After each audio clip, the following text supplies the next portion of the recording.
Wrong tooth paste use பண்ணுறது பெரிய mistake. அது உங்கள் பல்ல கூட டேமேஜ் பண்ண சான்ஸ் இருக்குது. யாருக்கு எந்த ஏஜில் எவ்வளோ டூத் பேஸ்ட் யூஸ் பண்ணணும், எவ்வளோ அமௌண்ட் யூஸ் பண்ணுங்கிறத நோட் பண்ணிக்கோங்க.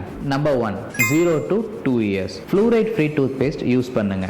ரைஸ் கிரைன் சைஸ் யூஸ் பண்ணணும். அதை விட நீங்கள் அதிகமாக யூஸ் பண்ணீங்கன்னா டெவலப்பிங் டூத்துக்கு ஹார்ம்ஃபுல்லாக இருக்கும். Number 2, 3 to 6 years low fluoride content உள்ள டூத் பேஸ்ட் யூஸ் பண்ணுங்க. 500 to 1000 ppm இருக்க டூத் பேஸ்ட் யூஸ் பண்ணாலே போதும். இது நீங்கள் பீனட் சைஸ் வச்சு யூஸ் பண்ணுங்க. இதை நீங்க அதிகமா யூஸ் பண்ணா ஒயிட் ஸ்பாட் லீஷன்ஸ் போல வரும். அது மட்டும் இல்லாம எனாமலே வீக் பண்ணிடும். Number 3, 6 to 12 years regular fluoride toothpaste use பண்ணுங்க. 1000 to 1450 ppm இருக்க ஃப்ளூரைட் டூத் பேஸ்ட் யூஸ் பண்ணா போதும். இது பீனட் சைஸ் வச்சா போதும். இது எதுக்குன்னு பார்த்தீங்கன்னா கேவிட்டி வராம இருக்க தடுக்கும். பட் ஓவர் யூஸ் பண்ணக்கூடாது.